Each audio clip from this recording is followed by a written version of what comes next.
Vamos a comenzar entonces este capítulo 12 del libro de los Hechos. Ha sido unos capítulos, enseñanzas diversas.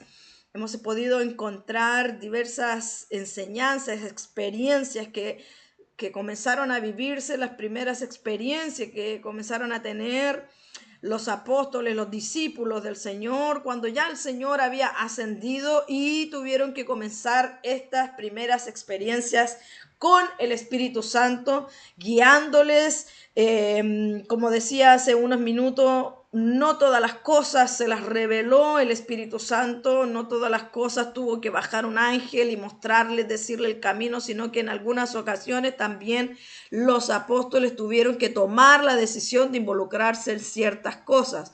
Entonces, lo que encontramos en estos capítulos, de forma un poquito resumida, es que además de las primeras experiencias que tuvieron estos discípulos, ya sin Jesús guiándoles y mostrándoles el camino de forma física, sino que ahora tuvieron que comenzar a desarrollar esta comunión, esta comunicación, esta relación con el Espíritu Santo y además tener experiencias, por ejemplo, como la que vamos a leer el día de hoy en el capítulo 12, experiencias sobrenaturales que tuvieron que comenzar a vivir estos discípulos y que al momento de vivir con el Espíritu Santo comienzas tú a vivir una vida totalmente espiritual, totalmente sobrenatural y a tener experiencias que quizás antes no tuviste. Y estas experiencias que están aquí en estos capítulos del libro de los Hechos nos dejan una muestra, una enseñanza de lo que ellos experimentaron, pero también quiero decirte que eso nos muestra también que hay algunas experiencias que tú y yo vamos a tener junto con el Espíritu Santo, con ángeles del Señor, con personas que, por ejemplo, vemos allí en la palabra cómo hubieron algunas dificultades, desacuerdos dentro de la iglesia, cómo los apóstoles tuvieron también oposición de forma externa con los religiosos, con los que tenían una forma de poder conocer a Dios y de actuar y de vivir. Entonces todas estas cosas son de gran enseñanza también para nosotros que tenemos esta experiencia con el Señor y que también hay etapas que vivimos que debemos ir creciendo, hay etapas que vamos a ir madurando, que vamos a ir teniendo otras experiencias y lo que vemos, por ejemplo, en este capítulo 12 del libro de los Hechos. Vamos a revisar lo que son el contenido, vamos a hablar del contenido que vamos a estar hablando el día de hoy. Y como tú puedes ver allí en tu pantalla, vamos a encontrar 6 temas importantes, maravillosos, magníficos, que continuamos viendo la sobrenaturalidad de Dios, pero también las decisiones que debían ir tomando cada uno de los discípulos. En el número 1, como primer tema, vamos a ver cómo Herodes mata a Jacobo, que también es Santiago, el apóstol Santiago. Herodes también arresta a Pedro y ahí vamos a ver una pequeña diferencia de la decisión que Dios tomó en cuanto al futuro de cada uno de estos discípulos, de estos dos apóstoles. Como tema número 3 hablamos acerca de la visita de Pedro a los creyentes una vez que ya salió de la cárcel. Y número 4, cómo el ángel rescata a Pedro y lo saca de la cárcel. En el número 5 hablamos acerca de las muertes de Herodes y qué es lo que pasó, de la forma en que murió y, bueno, las consecuencias también de las cosas que él también hizo, de sus propias decisiones.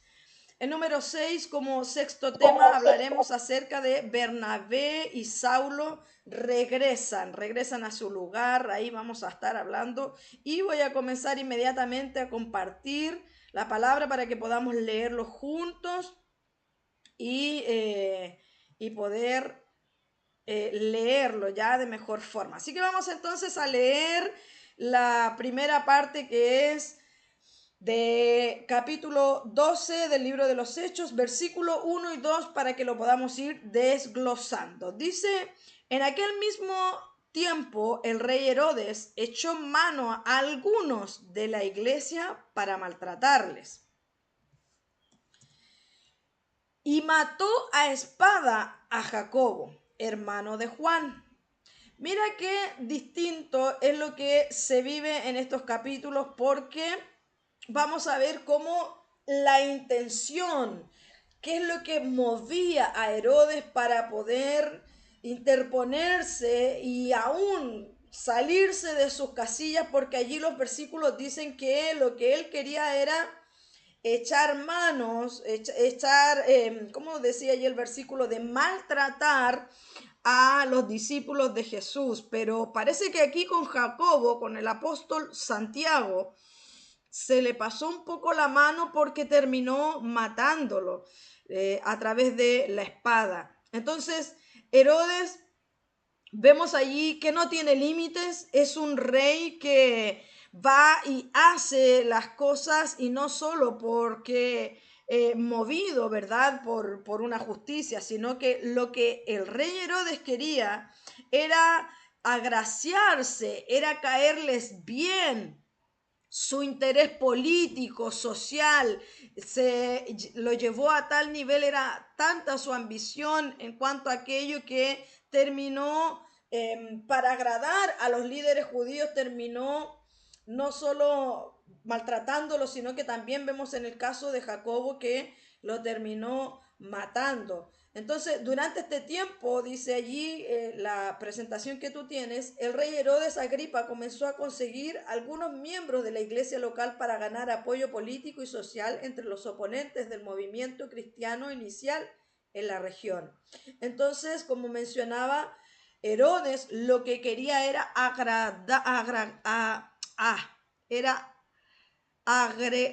no me sale la palabra, agraciarse, esa es la palabra, agraciarse con lo que eran los líderes judíos.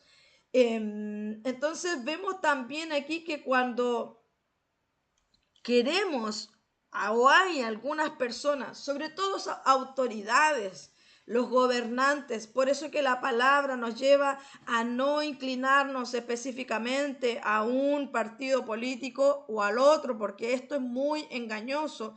Podemos estar viendo un líder que hace muy bien las cosas, pero que quizás sus intenciones puedan ser erróneas. Es por eso que debemos primeramente y principalmente confiar en el Señor antes que poner nuestra confianza en lo que son los gobiernos. Ahora también la palabra nos lleva, nos inclina a poder orar por ellos, orar por las leyes, orar para que dice allí la palabra, para que haya paz.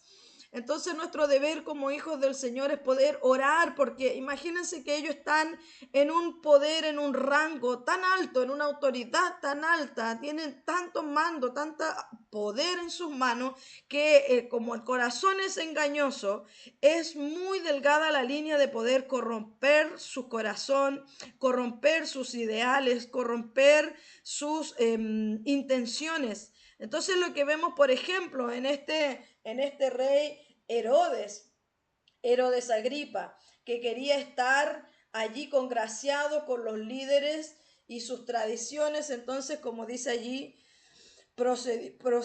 decidió proceder con medidas más severas, consolidando su poder mediante la represión sistemática a los apóstoles. Entonces Jacobo fue una de las víctimas, ejecutado por espada y sin juicio. No tuvo oportunidad de defenderse, no tuvo oportunidad, como lo vimos en capítulos anteriores de Pedro, que tuvo la oportunidad de decir lo que estaba, de caer en un juicio, de que juzgaran lo que se estaba diciendo o de poder defender su creencia o lo que él estaba ejerciendo. Entonces, esta ejecución del apóstol Jacobo o Santiago marcó un punto de inflexión brutal en la historia de la iglesia primitiva, siendo él, el apóstol Santiago, el primer apóstol en sufrir el martirio, cumpliendo así con las palabras previas sobre su destino. Lamentablemente, ese fue no solo el término del ministerio de Jacobo, sino que de esta misma manera muchos otros ministerios de los otros apóstoles también murieron de esta misma forma, exceptuando la vida de Juan, ¿verdad? Que sabemos que el Jesús le profetizó que él no iba a morir de esta forma y así fue como se cumplió. Pero la mayoría de los apóstoles, de los grandes personajes, discípulos enviados por el Señor, tuvieron este final de muerte, un final de muerte no muy deseado, ¿verdad? Nadie quiere morir de esta forma tan agresiva, tan expuesto, ¿verdad? Y aún mayor, sin haber dicho o podido haber defender su posición o lo que él creía. Así que lamentablemente esta es la forma en que murió Santiago, pero eso también nos deja entrever y nos muestra el Señor que su soberanía, de cómo Él puede obrar, puede hacer, ¿verdad?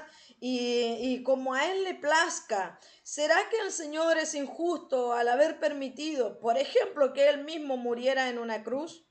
O que quizás es injusto al momento de permitir, por ejemplo, que el apóstol Santiago, su propio hermano de sangre, su propio discípulo, además que predicaba la palabra, fue injusto el Señor al permitir que alguien que le servía, que era su siervo, que llevaba las buenas nuevas, que estaba cumpliendo la misión, ¿es injusto acaso Dios de que este varón, este discípulo, que estaba haciendo la obra, cumpliendo la misión, pudiera morir de esta forma?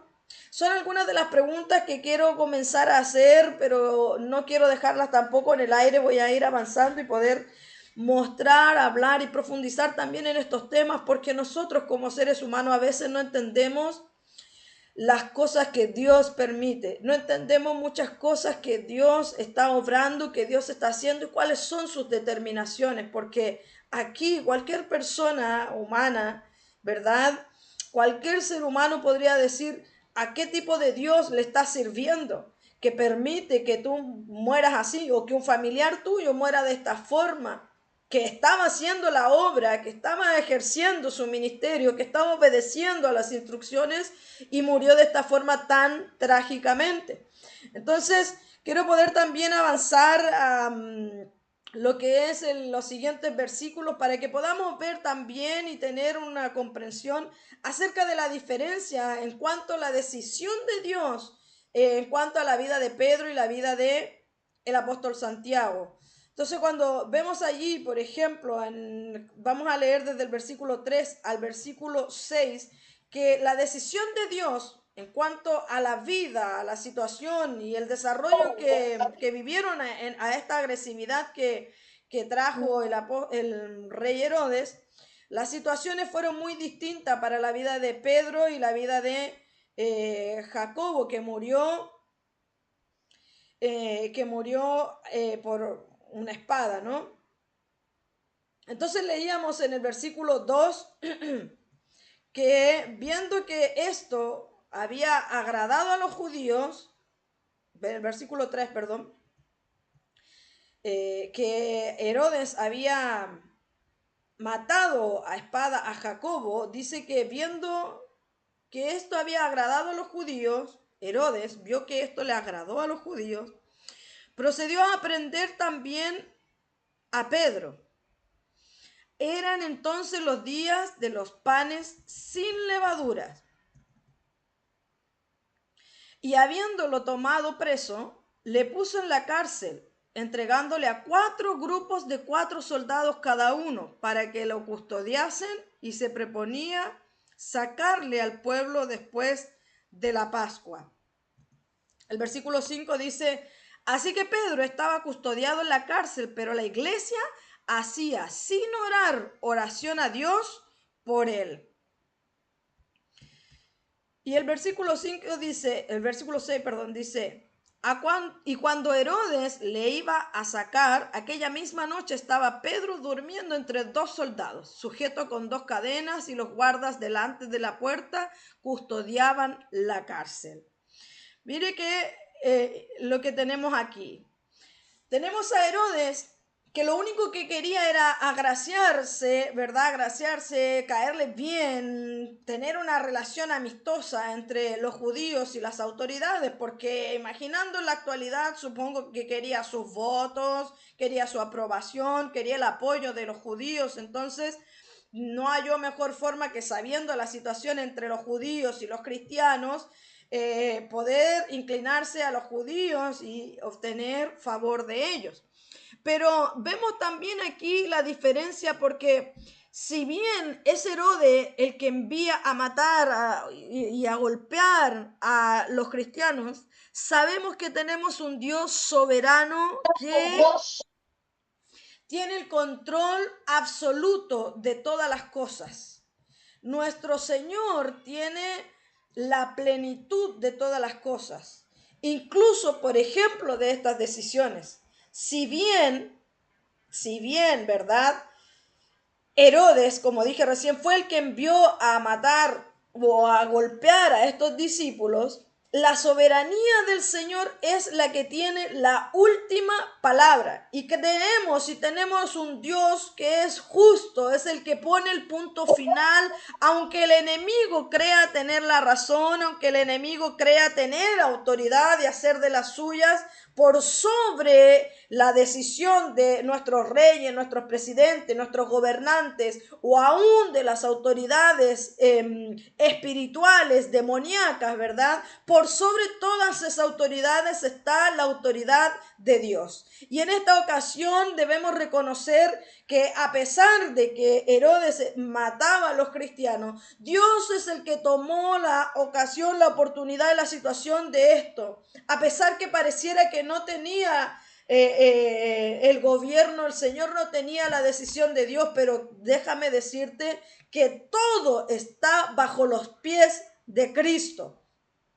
Todo está bajo la autoridad de Cristo, porque a Él fue retenida todas las cosas, dice la palabra. Entonces, cuando vemos aquí que mataron a Santiago, pero a Pedro lo volvieron a meter preso, estamos hablando de dos decisiones del Señor, una decisión del Señor para cada uno de estos siervos. La historia de Dios decidió terminar con la vida y con la historia de Santiago, porque dice la palabra que Él es el dador de la vida. El Señor es el que da la vida. Él es el que tiene la soberanía incluso. Entonces, si tú y yo estamos todavía en esta tierra, en este plano, en esta dimensión, es porque Dios todavía quiere hacer cosas en tu vida y a través de tu vida. Es porque Dios todavía nos está dando una oportunidad para continuar haciendo lo que Él nos ha enviado. Mira la situación de Jacobo. Dios ya permitió que pudiera morir a espada y que hasta ahí llegara la historia de Jacobo, que hasta ahí llegara el ministerio de Santiago, que hasta ahí se desarrollara y pudiera vivir el apóstol Santiago. Pero no fue así la decisión con el apóstol Pedro. Dios decidió continuar dándole vida y oportunidad a Pedro para que pudiera continuar viviendo. Pero tú me dirás, pero mira, pastora, si usted se da cuenta, aquí Pedro cayó preso y no como la vez anterior, porque en esta ocasión dice allí los versículos que tenía a 16 soldados bajo su custodia. Como se sabía que la primera ocasión, sí recordamos la palabra, ¿verdad? Vimos cómo Pedro fue salvado, salió de los juicios, de la cárcel, de los primeros acontecimientos. Entonces estos dijeron, no, ahora no lo va a hacer de nuevo, ahora no se nos va a arrancar, no se nos va a escapar, por lo tanto vamos a poner doble protección para él, para que no se escape, para que no se vaya, para que no se escabulle. Entonces, mire qué es lo que puede llegar a pensar la mente humana. Claro, le dejó la vida, pero lo dejó preso. El Señor le permitió continuar viviendo, pero en un estado, en una situación, en un lugar no muy adecuado, no muy agraciado, no muy cómodo. Le permitió vivir, pero vivir para estar en la cárcel, para ser juzgado. 16 16 discípulos, 16 soldados estaban custodiándole. Entonces, una vigilancia extrema que dice allí en lo que es la presentación que estamos viendo. El apóstol permanecía bajo custodia rigurosa, custodiado permanentemente por 16 soldados para evitar cualquier intento de fuga. Y esto es importante también, amados, porque si bien él estuvo vivo, Dios nos permitió que no le sucediera nada y que continuara viviendo. No estaba en un lugar muy cómodo. Cuando leímos la palabra allí dice que Pedro estaba con cadenas, con 2 cadenas, dice, con 16 guardias. Estaba además durmiendo. Aquí podemos ver que quizás puede ser estar durmiendo porque estaba cansado o porque quizás en medio de esa situación de la que estaba viviendo, a lo mejor estaba tranquilo al nivel de estar durmiendo. ¿Por qué? Porque quizás en aquel momento él ya sabía el Dios al cual él estaba sirviendo. En ese momento ya Pedro había pasado varias cosas anteriormente, en los capítulos anteriores, y quizás estaba durmiendo plenamente confiado en la voluntad, en la protección, en la soberanía del Señor. Y quizás estaba tan confiado que quizás decía, Señor, si voy a estar preso, si estoy en esta situación, así es tu voluntad, que así se haga. Quizás estaba durmiendo porque ya dijo, yo ya no tengo nada más que hacer y si Dios quiere que yo continúe viviendo, entonces Él me va a continuar protegiendo, Él va a saber lo que pasa con mi vida, porque ya quizás había llegado a un nivel de Pedro en el cual ya confiaba hasta ese extremo del Señor, que incluso de estar en la cárcel, de incluso estar custodiado doblemente, triplemente por las autoridades y los gobernantes, sea cual sea la situación en la que se encontraba, creo yo que él estaba durmiendo tranquilo porque estaba confiando en la soberanía del Señor. Si él lo guardó soberanamente en los capítulos anteriores que leímos, si el Señor estuvo con él y le dio gracia, poder, autoridad, ya a estas alturas quizás Pedro estaba tranquilo y por eso quizás dormía, dice el versículo. Pero también vemos algo muy importante porque mientras Pedro estaba preso, mientras todo esto estaban viviendo algunos discípulos de ser golpeados, ¿sabe qué hacía la iglesia? ¿Sabe lo que estaba haciendo el pueblo del Señor? Ellos no estaban llorando, ellos no estaban lamentándose, ellos no estaban asustados, ellos no estaban corriendo, ellos no estaban alejándose de la situación, ellos estaban orando. Ellos estaban clamando, ellos estaban intercediendo. Ellos estaban poniendo su vida, quizás no para los golpes, para los latigazos, para estar preso, pero ellos estaban orando y clamando por aquel que estaba preso, por aquel que estaba siendo afligido, por aquel que estaba encadenado, custodiado en un lugar no muy cómodo, en un lugar nadie quiere estar en ese lugar y en esa situación. Entonces el pueblo del Señor estaba allí clamando por el que estaba en aflicción. Entonces tú y yo, cuando vemos a un hermano que está en aflicción, que está en cárcel espiritual, que está encadenado en sus manos, en los cultos, en las reuniones, y no puede alzar sus manos, no puede adorar al Señor para alabarlo libremente, ¿qué es lo que haces tú? ¿Qué hacemos nosotros por aquel que está en aflicción por causa del evangelio? Aquel que está siendo vituperiado por su familia, quizás. Hoy orábamos por aquellos que sirven en su casa, en sus hogares, sirven solos, van solos a la iglesia, buscan solo al Señor y tienen tremenda oposición en sus casas. Los esposos que son convertidos y las esposas que no son convertidas Tienen tremendos problemas cuando los varones van al culto, cuando quieren pasar tiempo en oración, en ayuno, en búsqueda con el Señor, y la esposa una y otra vez es su piedra de tropiezo, o viceversa. Aquellas mujeres que lo único que quieren es servir al Señor, adorar al Señor, y tienen un esposo que está allí todo el tiempo. ¿Y para qué vas al culto? ¿Y por qué tan fanática? ¿Y qué religiosa eres? Y así jóvenes que van a la iglesia, buscan del Señor. ¿Qué está haciendo la iglesia? ¿Qué estamos haciendo como pueblo del Señor si se nos ha dado la autoridad para clamar, para gemir, para interceder, para ser esos representantes de los que no pueden, de los que están indefensos, de los que están atados, de los que están encadenados como Pedro que estaba en este lugar?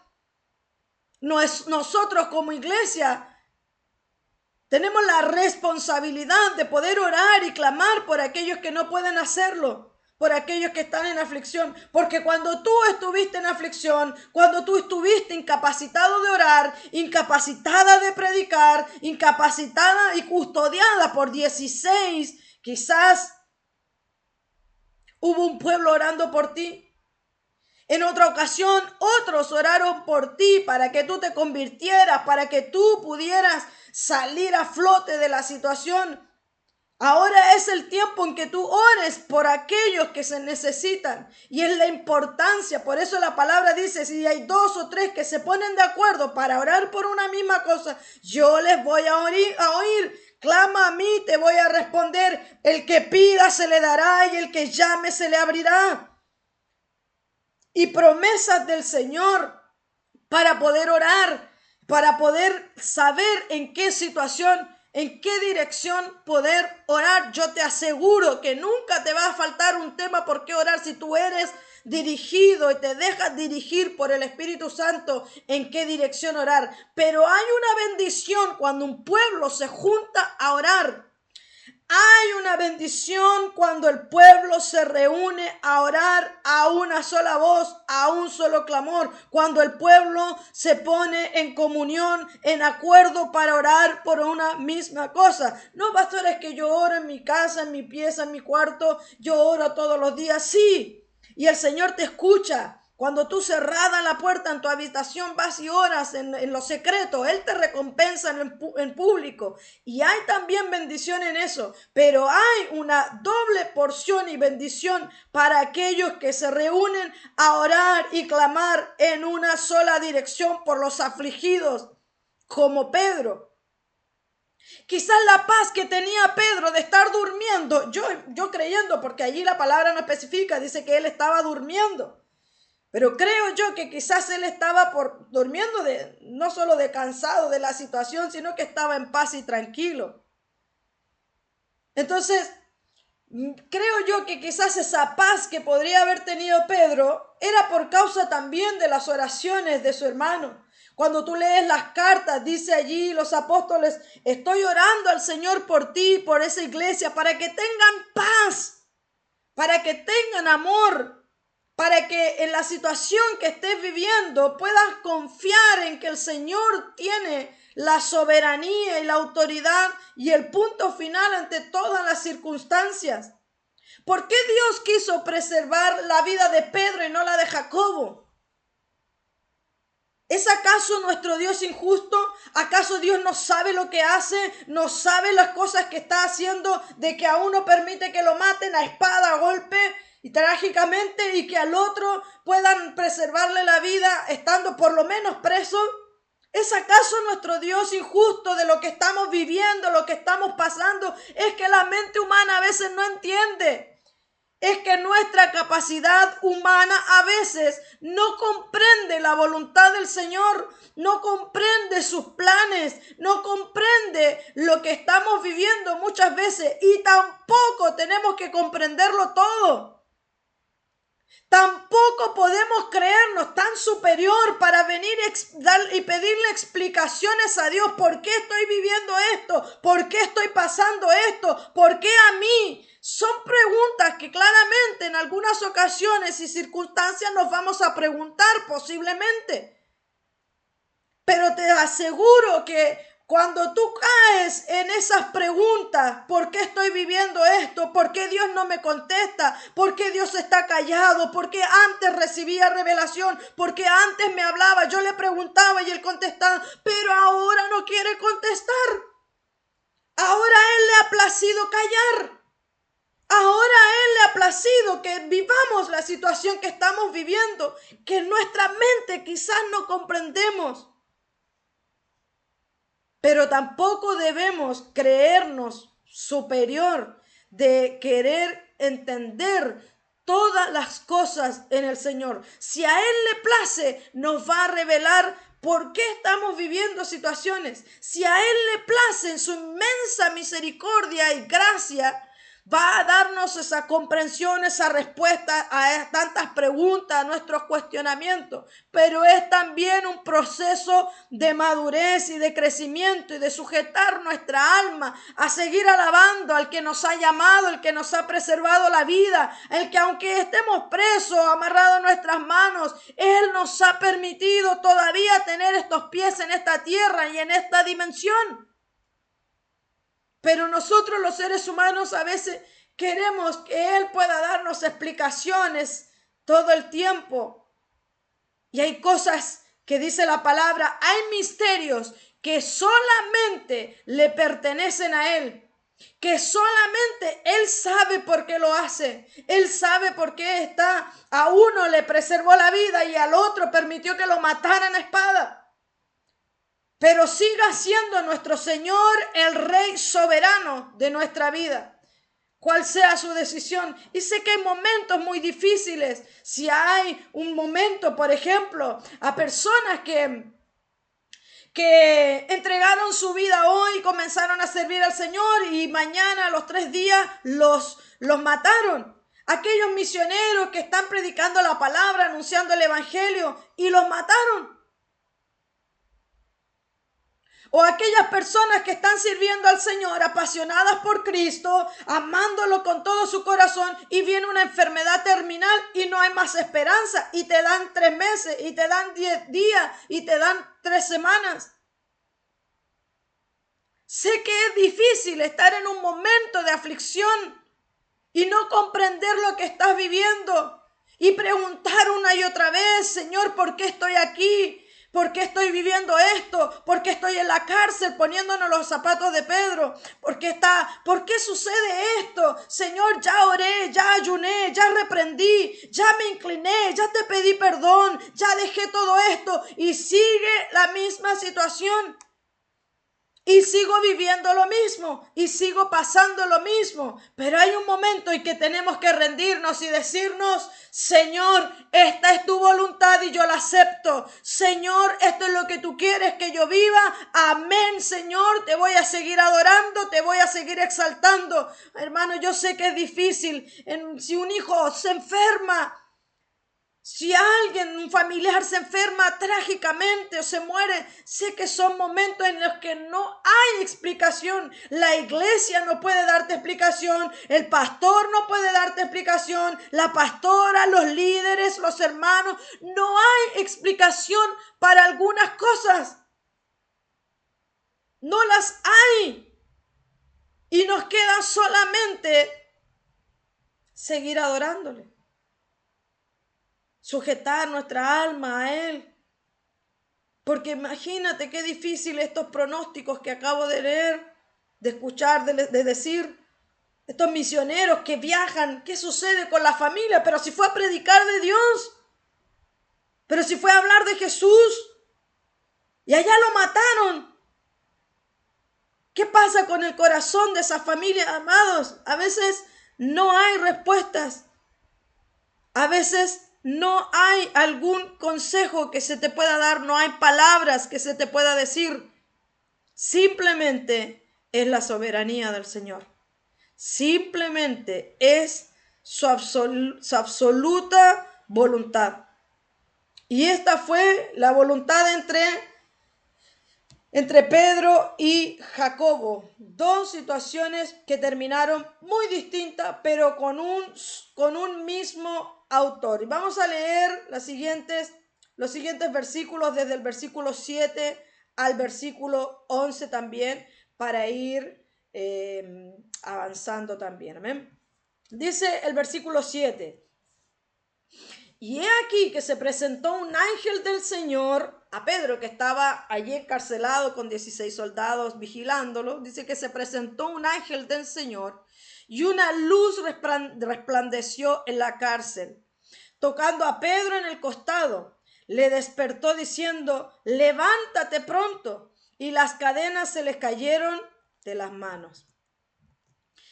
Le dijo el ángel: cíñete y átate las sandalias. Y lo hizo así. Así le dijo: envuélvete en tu manto y sígueme. Y saliendo le seguía, pero no sabía que era verdad lo que hacía el ángel, sino que pensaba que era una visión. Habiendo pasado la primera y la segunda guardia, llegaron a la puerta de hierro que daba a la ciudad, la cual se les abrió por sí misma, y salidos pasaron una calle, y luego el ángel se apartó de él. Entonces Pedro, volviendo en sí, dijo: ahora entiendo verdaderamente que el Señor ha enviado su ángel y me ha librado de la mano de Herodes y de todo lo que el pueblo de los judíos esperaba. O sea que sus malhechores esperaban muchas cosas terribles para el apóstol Pedro. Mire lo soberano, lo sobrenatural que vivió a tal nivel el apóstol Pedro, que cuando llegó ahí el ángel, incluso cuando salieron de la cárcel, Pedro no lograba entender, ni discernir, ni comprender lo que estaba viviendo. A tal nivel fue la espiritualidad, que la sobrenaturalidad de lo que vivió, que cuando salieron de la cárcel, allí recién, dice el versículo, se dio cuenta que esto no era una visión, sino que era un ángel mismo que lo había sacado. Era un ángel del Señor que fue a liberarlo. Los ángeles del Señor pueden llegar a lugares que tú y yo no podemos. Pueden hacer cosas que tú y yo no podemos hacer. Los ángeles del Señor pueden obrar de esta magnificencia y aún preservar la vida y sacarnos de situaciones que nosotros realmente no podemos hacer. Y esto también acompañado de un pueblo que esté orando, ¿verdad? Como decían los versículos anteriores. Entonces el ángel guió a Pedro a través de la guardia, cruzando puertas que se abrían solas hasta alcanzar la libertad total. ¿Qué es lo que tú y yo también debemos procurar? La liberación el rompimiento de cadenas en nuestra vida. La liberación de nuestra alma, de nuestros pensamientos, de, como decía el versículo, de nuestra esclavitud pasada, de creencias pasadas, de costumbres pasadas. Más y más debemos procurar ser librados, sacados de tantas cárceles, de las cárceles de oposición, de las cárceles de el yugo desigual, de las cárceles de querer volver al pasado, de no querer someternos, de ser desobedientes, de ser orgullosos, de ser vanidosos. Y todas esas cosas son las que nos mantienen a veces atados nuestras manos, sin poder adorar al Señor libremente, sin poder alabarle, servirle a Él, porque nuestras manos están atadas, porque nuestra vida está encarcelada, nuestros pensamientos están en una cárcel muchas veces espiritual. Pero bendito el Señor que aún tiene a sus ángeles ministradores para aquellos que aún continúan sirviendo al Señor. Pasamos entonces ahora a lo que sucedió cuando Pedro salió de la cárcel, cuando se dio cuenta que esto no era una visión, que no estaba loco, que no era un sueño, ¿verdad? Y se abrió su entendimiento, creo yo, para poder comprender de que esto no era una fábula, sino que era real.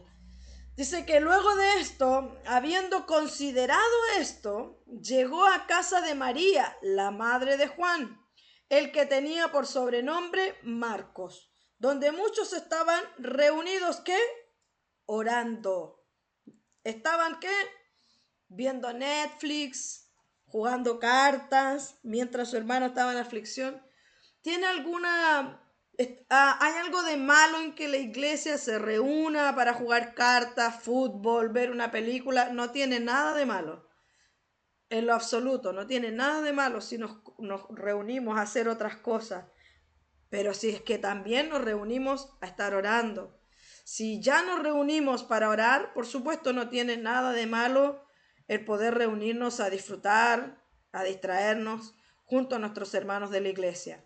Entonces estaban allí reunidos orando, dice la palabra. Cuando llamó Pedro a la puerta del patio, salió a escuchar una muchacha llamada Rod, la cual cuando reconoció la voz de Pedro de gozo no abrió la puerta, sino que corrió adentro, dio la nueva de que Pedro estaba a la puerta. Y ellos le dijeron, estás loca, pero ella aseguraba que así era. Entonces ellos decían, es su ángel. Mas Pedro persistía en llamar, y cuando abrieron y le vieron, se quedaron atónitos. Pero él, diciéndole con la mano, señal de que callasen, les contó cómo el Señor le había sacado de la cárcel, y dijo, haced saber esto a Jacobo y a los hermanos, y salió y se fue a otro lugar.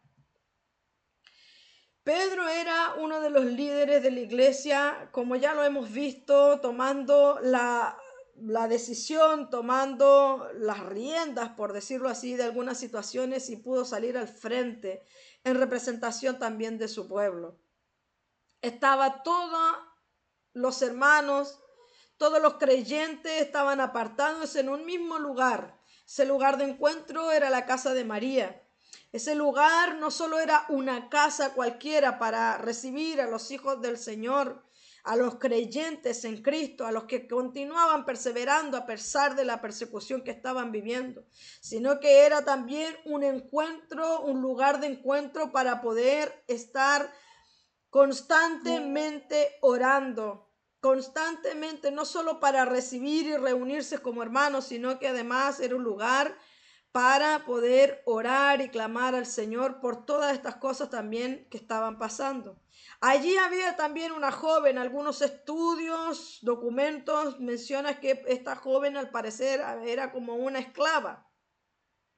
Pero aquí la muestra como un testigo del gran milagro que el Señor había hecho. A tal nivel, mire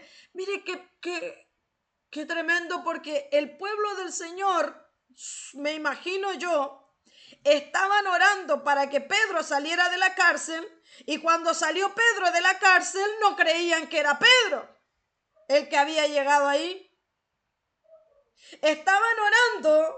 Qué tremendo, hermanos, qué tremendo que somos nosotros los cristianos. Estamos orando por cosas, por situaciones, y cuando Dios hace el milagro, cuando Dios hace la obra, cuando Dios hace y responde sobrenaturalmente, no creemos que es Dios haciéndolo. Cuestionamos el milagro del Señor, cuestionamos la respuesta de Dios. Estaban orando para que Pedro saliera de la cárcel. Pedro llegó ahí, salió de la cárcel y no creían que era Pedro. No le creían a esta joven que había escuchado y presenciado la voz de Pedro. Ahora, ¿por qué dicen es su ángel? No, si no es Pedro, le dijeron, es su ángel. En aquel tiempo había una creencia de que era el ángel, cada persona tenía un ángel, y que no era Pedro, sino que era el ángel de Pedro que había ido a aquel lugar. Entonces, ¿somos tremendos los cristianos o no? Oramos al Señor por cosas sobrenaturales, y cuando suceden, resulta que las cuestionamos. ¿Será del Señor que yo, amadas hermanas, yo he escuchado tantas cosas que de verdad también me impresiono, no solamente de nosotros, sino también de otras personas eh, que caen en esa situación. He estado orando al Señor por una iglesia y justo me encontré con ustedes, gracias por orar, gracias por aquí, y pasa que no es el Señor entonces respondiendo. Y oramos por algunas situaciones y el Señor obra y el Señor hace. Y no fue el Señor, sino que fue los médicos, la medicina y entre otras cosas. Y a veces no solo entendemos cómo el Señor obra y contesta a nuestras oraciones y rogativas, sino que a veces es mucho más allá y se glorifica otras cosas y se menosprecia la respuesta de Dios hacia las oraciones. Muchos vienen y piden oración. ¿Me podría orar por esta situación, por esta persona, está pasando esto? Y de ahí no vemos más a la persona. Y resulta que pasó el tiempo y el Señor sanó a la persona, salió del hospital, salió del coma y nosotros jamás nos dimos por enterado cuando estuvimos meses y meses orando por esa situación. Nos pidieron esa petición de oración y nunca más supimos de la persona y la persona una salud tremenda, pero jamás volvieron a decir gracias por sus oraciones. El Señor respondió, la persona salió del hospital. Solamente llega la petición de oración. Pero de ahí, ¿qué sucede? Porque no, hay el pueblo que ora. Cuando traen una petición de oración, hay pueblo que está orando por esa petición y nos tomamos muy en serio aquellas peticiones que traen las personas y necesidades. Pero ¿qué haces tú una vez que llevaste esa petición de oración? ¿Volviste a dar el testimonio? ¿Volviste a decir, mira, la persona se sanó, mi primo, mi tía? ¿Volviste a agradecer por ese tiempo que se tomaron las personas que estuvieron orando? Eso también es importante. Entonces, hay un conjunto de cosas como esta mujer estuvo allí completamente atónita de lo que estaba viviendo y de lo que estaba pasando. Veamos lo que sucedió con este rey malvado, agresivo y egocéntrico, lo que este rey Herodes, que quería ser muy amigo de los enemigos de los judíos, que eran los cristianos. Vamos a leer desde el versículo 18 al versículo 24.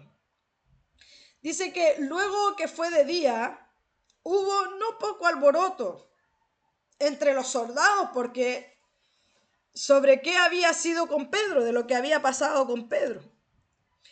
Mas Herodes, habiéndole buscado sin hallarle, después de interrogar a los guardas, ordenó llevarlos a la muerte. Después descendió de Judea a Cesarea y se quedó allí.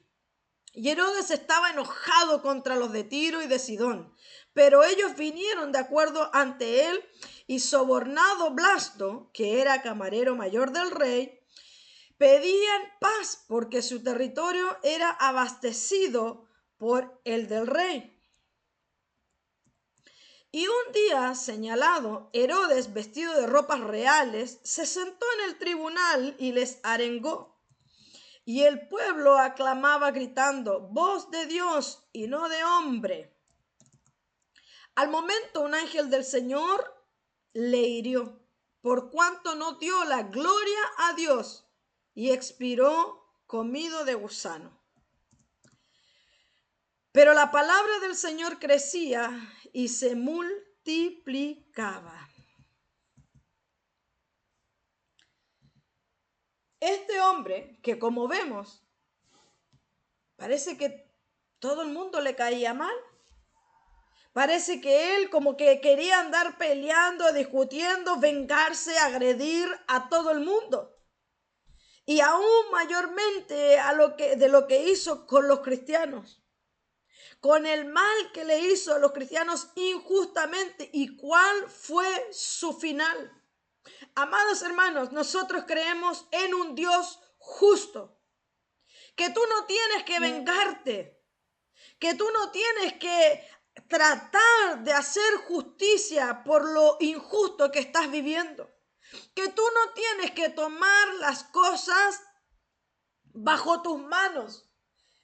Cuando nos hacen algo, cuando están injustamente injusticiándonos, valga la redundancia, cuando nos están apuntando, diciendo cosas malas, mentirosas de nosotros, cuando incluso quieren quedar bien con otros y por eso nos juzgan o están allí llevándonos y hablando mal de nosotros, hay un Dios justo que tú y yo creemos, el cual todo lo ve, todo lo sabe, y dice la palabra que es el único que escudriña hasta el fondo, hasta lo más profundo del corazón.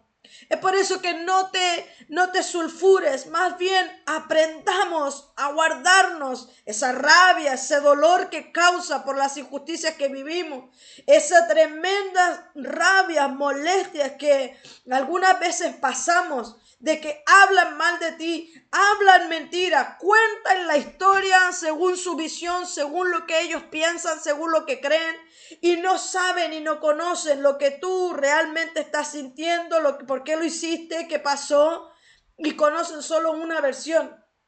Pero tú y yo tenemos un Dios justo y real. Y mira lo que pasó aquí por este hombre. Un ángel le hirió y los gusanos lo comieron. Y eso es lo que pasa. Y esto es para toda clase de personas. Hay algunos también hechiceros que están, mira, trabajando, y su misión es totalmente destruir el matrimonio pastoral, la familia pastoral, destruir la congregación y hacerle una y otra vez el mal a la iglesia. Pero tenemos un Dios que todo lo ve y todo lo sabe.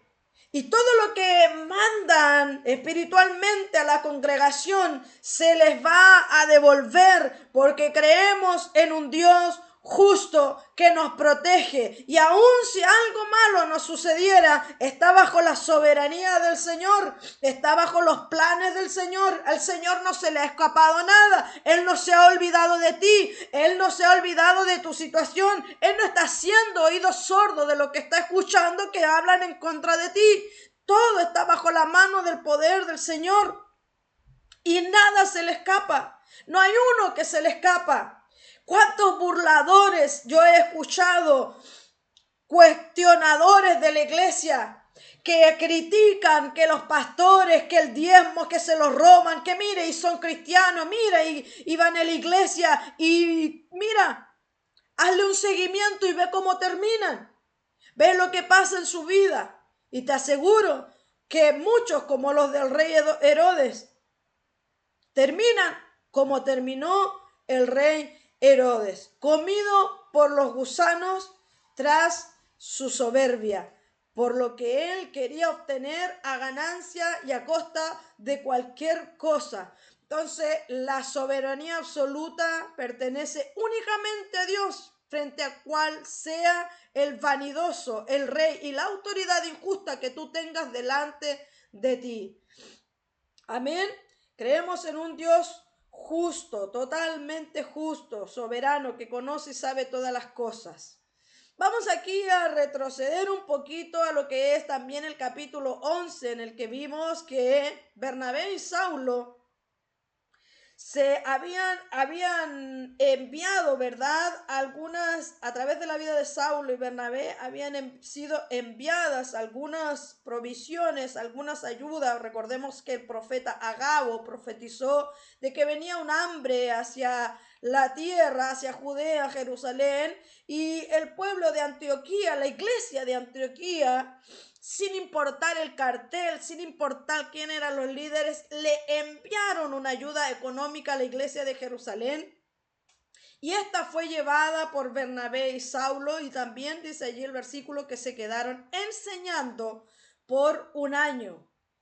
Entonces vamos a leer lo que dice cortito el versículo 25 y poder entender lo que sucedió. Dice que Bernabé y Saulo, cumplido su servicio, ya habían hecho lo que tenían que hacer, habían enseñado, habían acompañado a la gente, habían discipulado, habían hecho la obra, habían llevado también la provisión.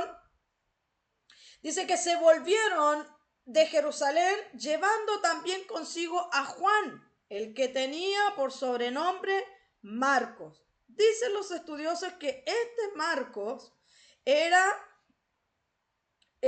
primo o sobrino, me parece, si bien no me equivoco, pero este versículo es una transición de lo que vamos a ver, de lo que sucede además en el capítulo 13, así que no te lo pierdas, continúa esta serie, continúa viendo estos videos, continúa leyendo la palabra y podamos juntos profundizar más y más de lo que vivieron los discípulos. Entonces, Bernabé y Saulo tomaron a uno para poder llevarlo de viaje con ellos, para que pudiera andar con ellos y pudiera acompañarlo en las siguientes misiones, como dije, que ya vamos a estar leyendo. Hay un tiempo que uno debe cumplir una misión.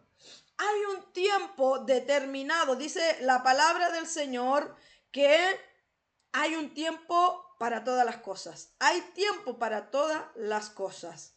Muchas excusas, muchas personas me dicen, a lo largo de estos años, he escuchado excusa tras excusas para congregarse, para no ayunar, para orar, para no buscar del Señor. Es que yo no tengo tiempo, pastora, es que tengo muchas cosas, pastora, es que el trabajo, pastora, es que los niños, pastora, y yo creo que yo soy la persona incorrecta para aquellas personas que quieren excusarse de algunas cosas, de algunas actividades que Dios está demandando para nuestra vida y que nosotros como hijos tenemos el deber de hacerlos. Creo que soy la persona incorrecta para que alguien pueda acercarse y decir, yo no tengo tiempo, a mí no me alcanza el tiempo, porque tengo una agenda muy ocupada, tengo muchas actividades, tengo hijos, tengo esposo, tengo casa y no me queda tiempo, me queda poquito tiempo para el Señor. He escuchado que dicen, es que el domingo es el único día libre que tengo y tengo que lavar, cocinar, ir a la feria, al supermercado, visitar acá, visitar allá. Pero amados hermanos, la palabra del Señor dice que hay tiempo para todo. Aquí Bernabé y Saulo viajaron a Antioquía, enseñaron, cumplieron su misión, hicieron su trabajo, su servicio, cumplieron con lo que tenían que hacer y continuaron su viaje, continuaron su servicio. Entonces, la palabra que nos dice que hay tiempo para todo lo que se quiere y se requiere debajo del sol. Lo que tú y yo tenemos que hacer es querer. Simplemente cuando tú no quieres hacer algo es porque simplemente tú no quieres hacerlo. No quieres dar tu brazo a torcer, no quieres ofrendar tu tiempo al Señor, no quieres sujetarte a lo que el Espíritu está requiriendo, lo que la iglesia está requiriendo, y no es que no puedas o no tengas tiempo, es que no quieres. No quieres hacerlo. Entonces el Señor nos da tiempo para todas las cosas y hay un periodo de tiempo para todas las cosas. Hay tiempo en el que el Señor nos demanda y nos lleva a orar más veces, más constantes veces, a orar más profundamente. Hay veces que tu oración va a durar 5 minutos, hay veces que tu oración va a durar media hora, 1 hora. Hay tiempos y tiempos, hay periodos, hay temporadas, eso sí es verdad. Hay temporadas que es muy distinto, pero tiempos sí lo hay. Y hay misiones, hay tareas que nosotros, el Señor nos va a ir inclinando a llevar a hacer y a ejercer en un periodo de tiempo. En este caso, Bernabé y Saulo estuvieron 1 año discipulando y luego regresaron a llevar esta ayuda y el consuelo tras completar su misión en Jerusalén, fortaleciendo el espíritu de la iglesia primitiva.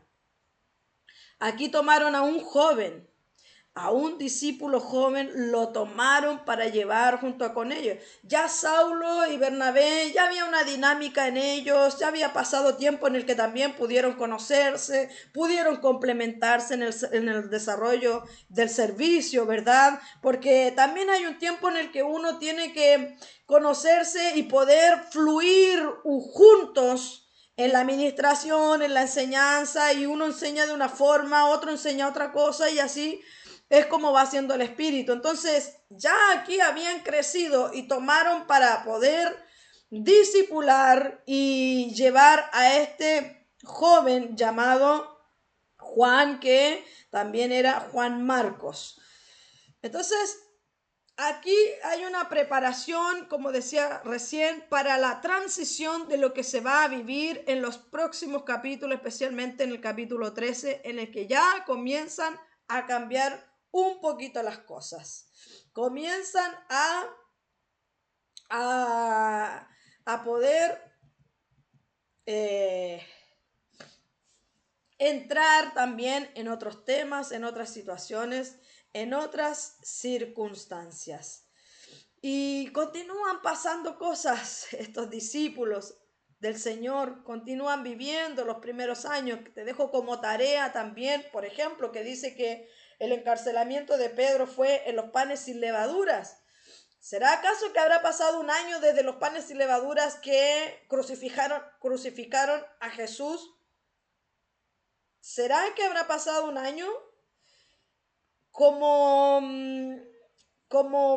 impulso, como dato, te dejo que puedas estudiar acerca de los gobernantes que hubieron, los periodos también de los próximos gobernantes que hubieron luego de la muerte de Jesús, y vas a poder conocer cuánto periodo de tiempo más o menos es que está hablando desde la muerte de Jesús hasta este encarcelamiento de Pedro a través de Herodes. Cuando murió Herodes también vas a poder conocer un poquito más de cuánto tiempo pasó, porque vuelvo a repetir, lo he dicho también en otros capítulos, que cuando leemos el libro de los Hechos creemos que todo pasó en un año, que todo pasó en 2 años, que todo pasó en un par de meses, porque como lo leemos en versículos, creemos que todo fue así, así rápido, rápido, rápido, pero pasaron por largos periodos, varios años, en las que todo esto que tú encuentras en los Hechos no fue de un día para otro. No fue que de un día para otro Saulo se convirtió y al otro día ya era discípulo y ya estaba enseñando la palabra. Hubo un periodo de tiempo también allí. Por eso vuelvo a repetir, hay tiempo para todas las cosas. Amén. Así que nos vemos en un próximo capítulo, en un próximo video, en unas próximas enseñanzas, y continúa pidiéndole al Señor esa hambre, hambre por la palabra, por sumergirte, entendimiento, incomprensión, revelación de su palabra, y que el Espíritu Santo pueda comenzar a guiarte. Nos vemos.